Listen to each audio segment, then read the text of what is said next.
I expected she could do anything, but she couldn't. She succumbed, she died, she's resting next to her son near that little house. The rest of us hung on. It was very difficult. One night my father whispered to me that should anything happen, and he expected that he would not make it, then I am responsible for the care of my mother and my sisters, because I am then the oldest capable member of the family. I must have been 9, maybe 9.5. He didn't expect that my mother could take care of the family, because my mother, after our baby was gone, never stopped crying. Never. We couldn't talk up there, so no one could say to her, "Why are you crying?" or "Don't cry," or comfort her in some way. We couldn't do that. So my mother cried, and we all thought that she was mentally unhinged. She wasn't. My mother's heart was broken. There was nothing wrong with her mind. My father did make it, and in 1944, 2 years after we got up to the attic, we were liberated by the Russian army. That night, Mr. Gracholski put his family to bed and pulled the ladder over and opened the attic door and smiled, holding a lamp so we could see his smile, smiled from ear to ear and said, "You've been liberated. You're free. You can go now." But we couldn't. We couldn't go because we had been squished in that attic on our legs and they wouldn't work. So we were brought down, and when we were downstairs, we were instructed to never tell a soul that he hit us. "This is our secret. You are not to reveal my identity. Swear to me." And we swore. And we never did reveal his identity until 43 years later when I visited the widow. We kept the secret as we had promised because we knew his reason for the secret. He did not want his anti-Semitic neighbors to find out that he saved Jews. He feared their treatment of him, that Jew-loving Stanislav Gracholski. He has to be taught a lesson. And so the secret was kept, and until, as I said, 43 years later when I blew the cover with the widow's permission. I wanted to visit, and I wanted her to see my family, and I wanted them to meet her. And I had a letter written asking if I may come and bring the family to meet her, or I said, "Is the secret still a secret?" And she wrote back, "You may come. The secret is no longer a secret, but I do not share the information with people who don't have a proper respect for it." I am grateful for that lesson because I deal with it exactly the way she said. I go all over and I speak to anyone who wants to hear, but I will not share any of the information with those people who think that the world is still flat. I will not waste my strength trying to explain the impossible to people who have a different view of life. Imagine my telling Ahmadinejad that, yes, there was a Holocaust, and yes, Jews did die, and yes, when we hear you say it, we believe it, because it happened before. So we came down from the attic, we crawled away from the house, we were picked up by the Russian army. A Russian doctor talking Yiddish explained to us that if we listen to his instructions, we'll live, otherwise we'll die. And his instructions were, eat very little, nothing fatty. Your stomachs will learn to digest food again. You will recover. But if you do otherwise, you will die at once. And we know that the soldiers, the inmates who were freed by Americans, who are generous to a fault and gave them everything, and they gobbled it up, died on the spot. So we were lucky to be liberated by the Russians. At any rate, we returned home and discovered that we were the only Jews in the entire region who came home. No one else came home. And life was very sad. Everyone we loved was gone. There was no one to love us. We were not fit to live, but we struggled and we were making it. And who knows, we might have readjusted to life there. I don't know. Life is strange that way. But one night there was a knock on the door, and the men who came in were not from our town. They were Catholics from a nearby town who said, "You are Jews. We don't want any Jews in Poland. Go back where you came from. Go to Palestine." The old story again. You dirty, Christ-killing Jews. They shot once. We were convinced that they would shoot us because they could, clearly. And in no time at all, we walked away and became, by choice, displaced persons. That is the next ugly chapter in the history of the Holocaust. We wandered for 2.5 years as displaced persons. And we, my family, the 12 survivors, finally wound up in the United States. Rather than try to explain about displacement and what a humiliating experience it is before it has been written about and described, young people are now getting into the field and researching it. I would like to share with you the intimate thoughts of a survivor. What do survivors think? Are their thoughts the same as everybody else's? I think not quite. I've written it down because articulating it is not easy. I have not done this before. This has been mine. But what am I going to do with it? You are people who are sharing the upbringing of my grandchildren. I owe you something special. So this is what a survivor thinks. I am amazed at the course of my life. My survival borders on a modern-day miracle. My being able to speak to you about the events of the past is for me an extraordinary privilege and a very serious obligation. My uncle Naphtali, my favorite uncle, should have been here to give testimony. When we fled from home, my father insisted that Naphtali leave us as we were burdened with little children. My father insisted that Naphtali flee on his own. You are young and strong and free to run, my father said. You must survive in order to tell the world what happened to us, my father told his brother.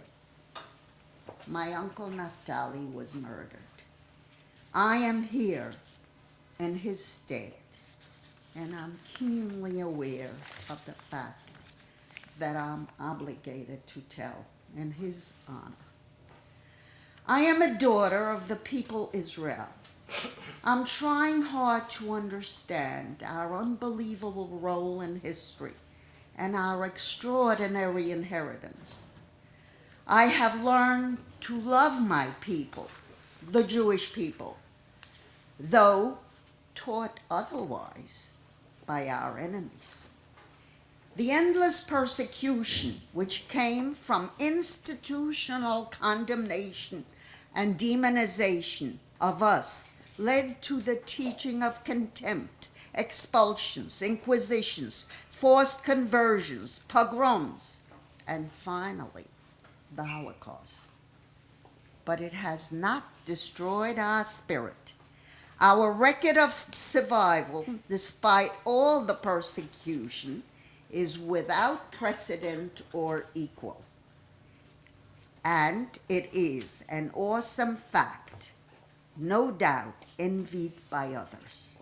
Our tenacity, resourcefulness, creativity, and our endless reemergence in history is ever so impressive and so inspiring.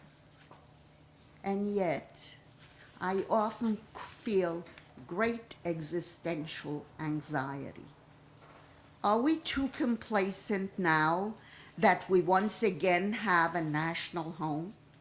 Are we taking our present good fortune of being the most favored Jewish community in all of history in the entire world, the American Jewish community? Are we taking it too much for granted? Are we wasting our accumulated precious wisdom on materialism, on trendiness, on dissipation? Are we self-destructing by willing to tolerate everyone and everything except our own fellow Jews? We seem totally indifferent to our collective fate. I fear where this will lead to. And yet, I dare hope that we will do better. We will accept responsibility for each and every one of us. We will embrace hard work and commitment to make the future safer. We'll accept each other, different though we are, because of our different histories. And in spite of the renewed efforts to demonize and destroy us yet again, we, the Jewish people, can and will live on and on and on. Our awareness of our history continues to inspire and energize us and give us cause to continue trying to repair the world, to choose life, to live. Am Yisrael Chai.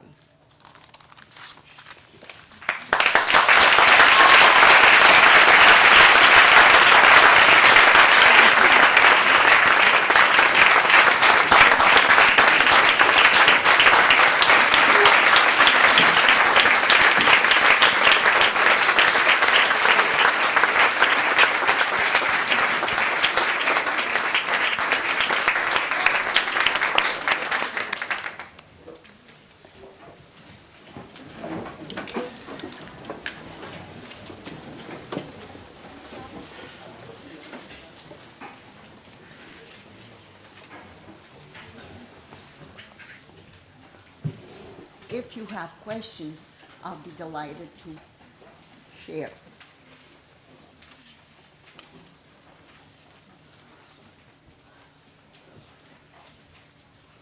You see a hand. How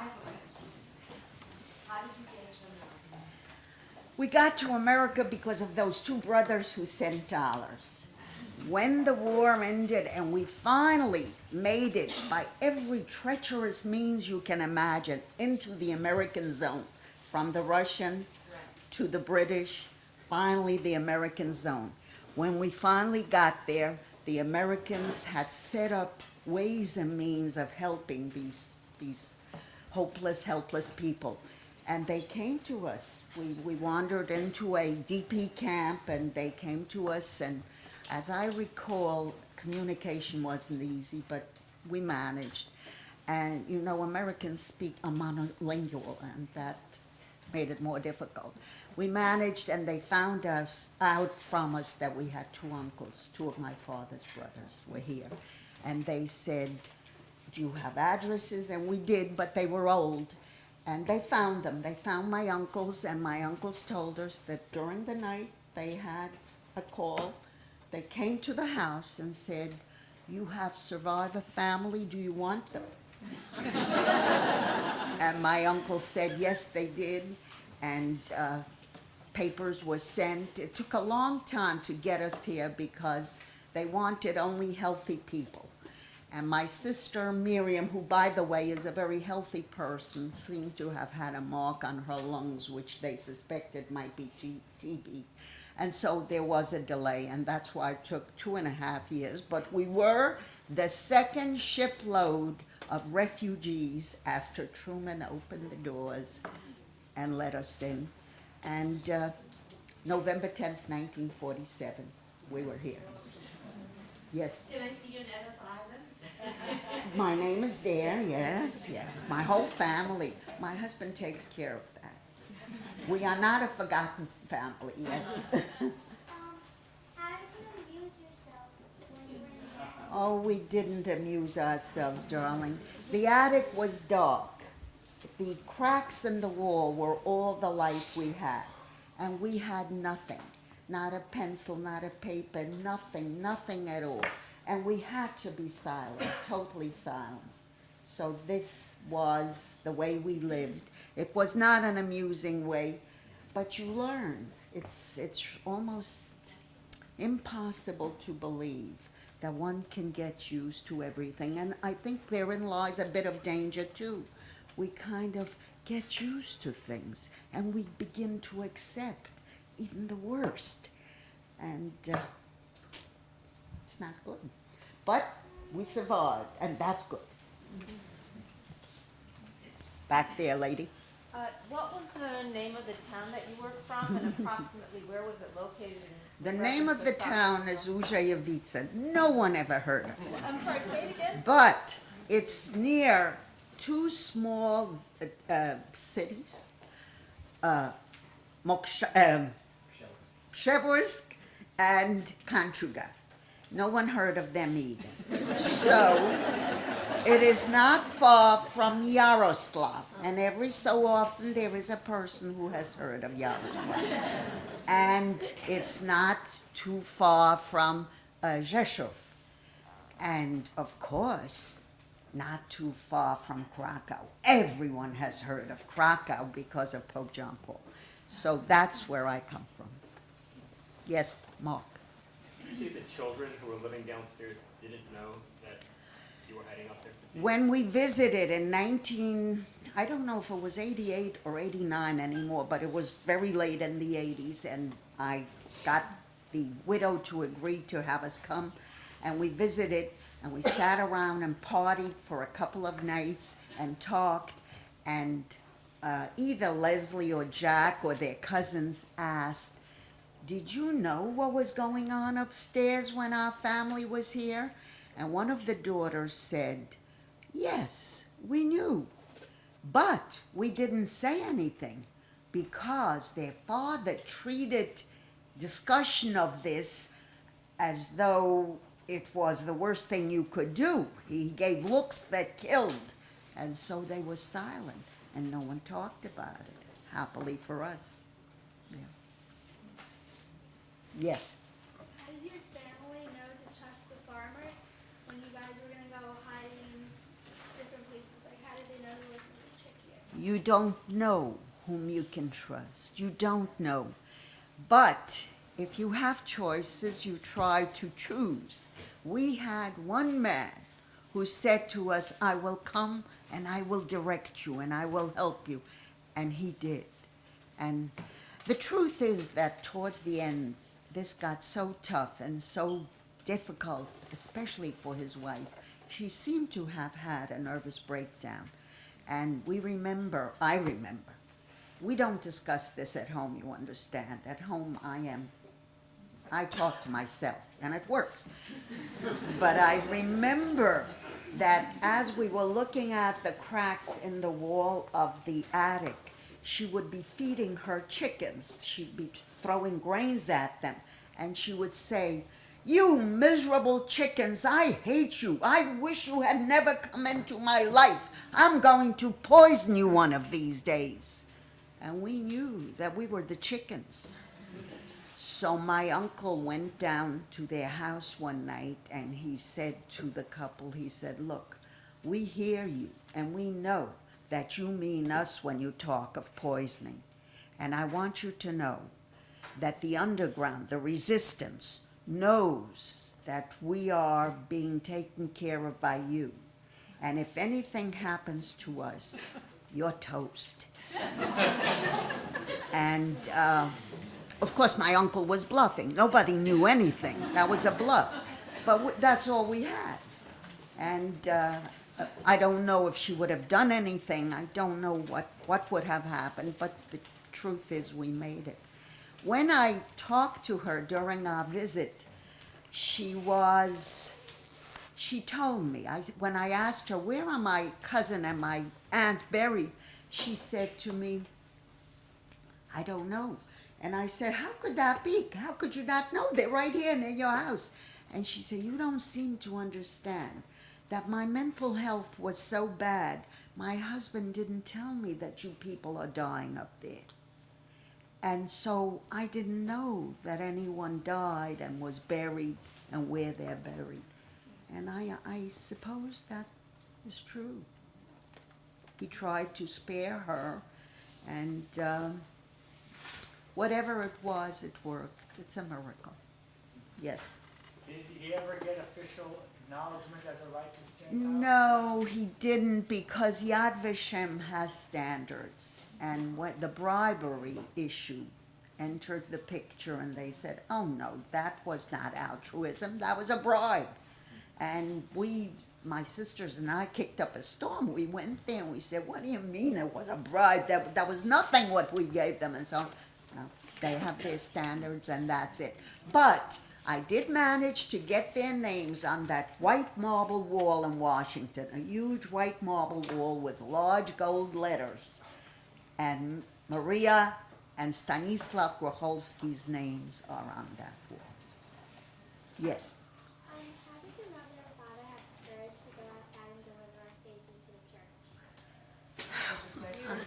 How did my parents have the courage to leave the attic and take Faggy to the church?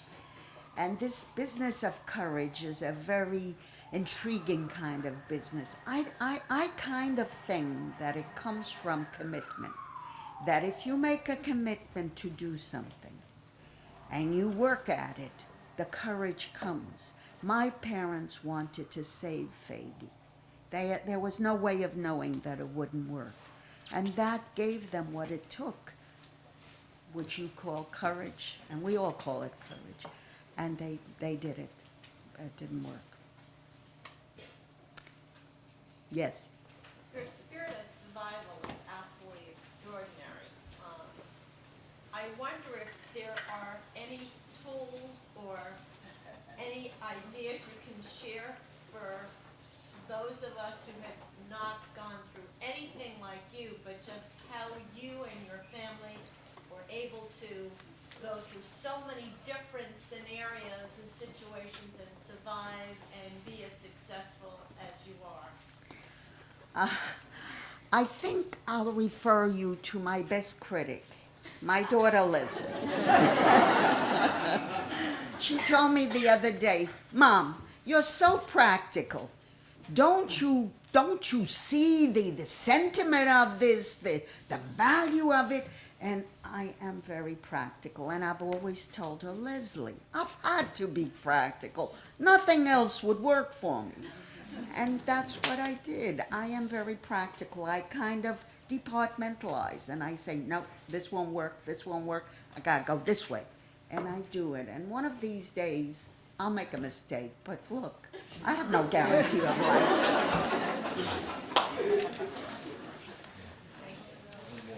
As a pioneer in educating American youth in the Holocaust, would you share with us some of the experiences you've had in how you're taught these receipts?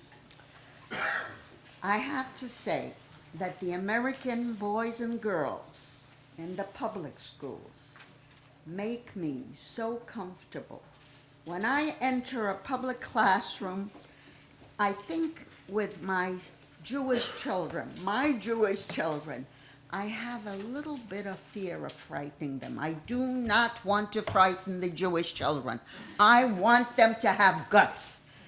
But with a public classroom, I think I take a little greater risk. And I walk in there, and in no time at all, I feel like a fish in water, free as could be. And we talk about everything. And it used to be my classrooms where I taught an entire term. But now I find myself walking in, and within minutes, that comfort comes over me, and we talk, and they nod their heads at me. They understand me. And you know something? The other day, I had a wonderful experience of talking to a class where an Arabic youngster raised his hand, and when I called on him, he took out his notes. Clearly, he was new at this. And he said, how do you explain that the Jews who suffered so much at the hands of the Germans are now doing the same to the Palestinians?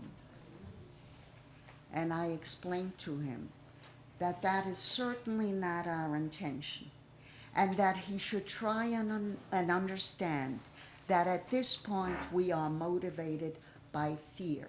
We will not be the first to die. If they threaten us, we'll kill first, I said to him. But that isn't hatred. That is fear. I said, learn about me, about us, and then go out and teach your people, and you will make a whole lot of difference. And he said, thank you, and sat down. The class left. I took another class. At the end of the second class, who's at the door of the room? The Arabic youngster. I've come to say goodbye to you, he said. I felt that there was something there that made my investment worthwhile. Who knows? Time will tell. Thank you very much.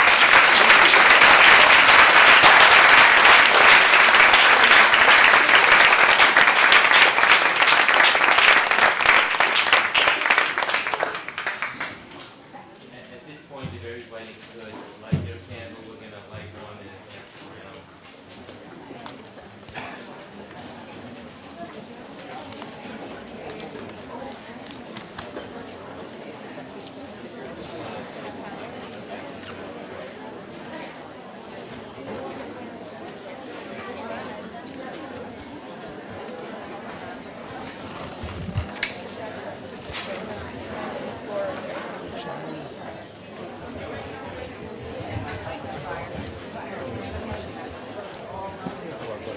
Down the row and start one on each.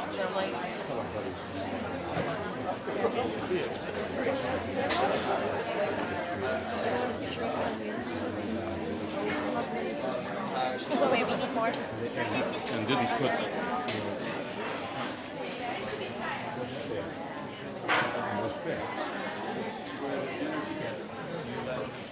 Thank you.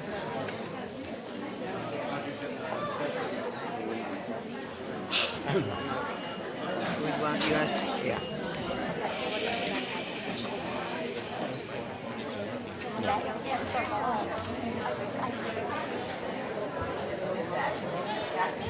She says she wants to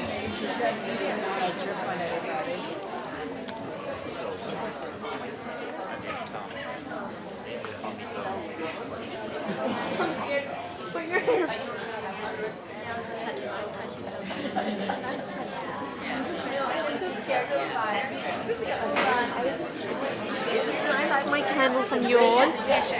Thank you.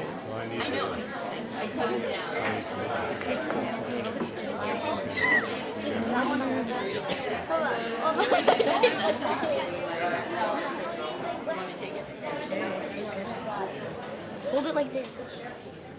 I can't sit. Will you all please stand?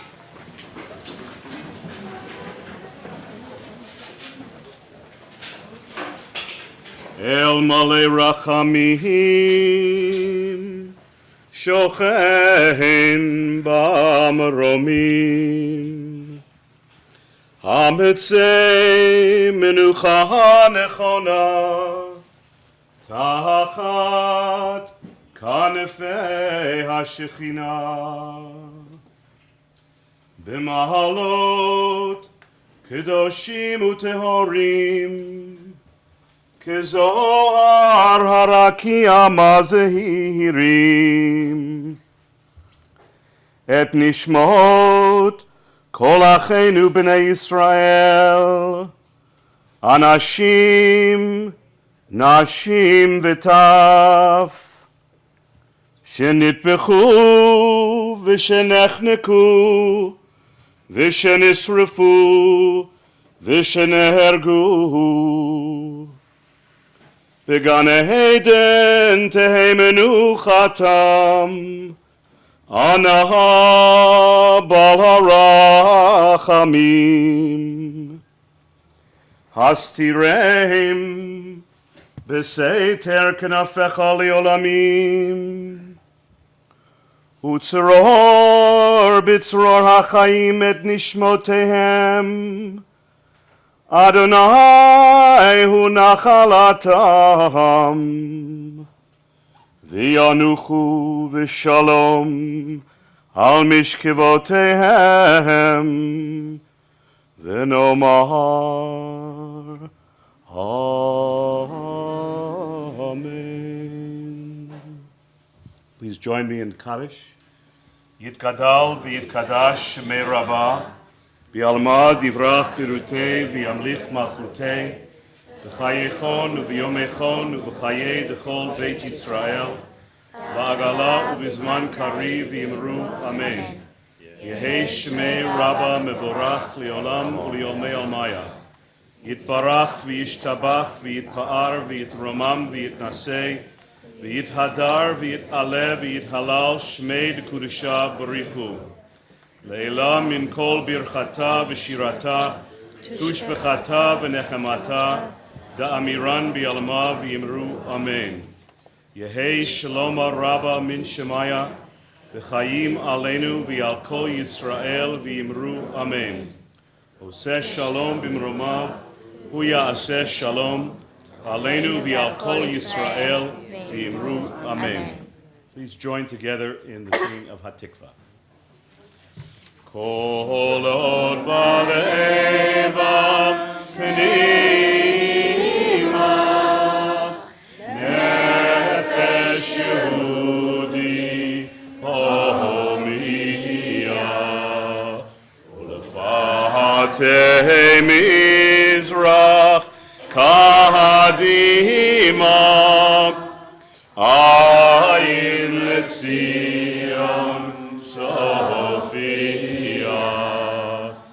עוד לא עבדה תקוותנו,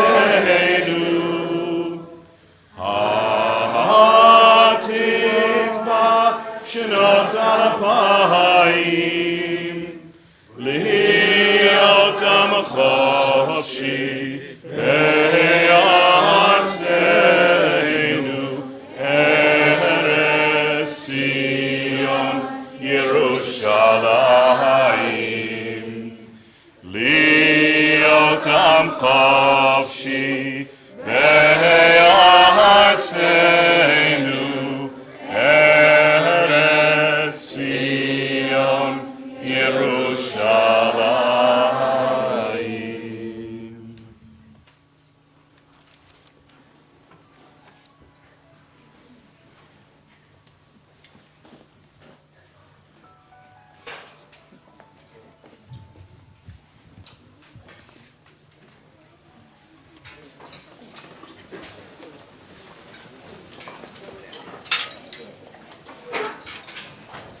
Everyone's invited to join us in the adjacent room where there are archives on the table and some refreshments. Nearest garbage can is right in the corner here. But make sure it's out.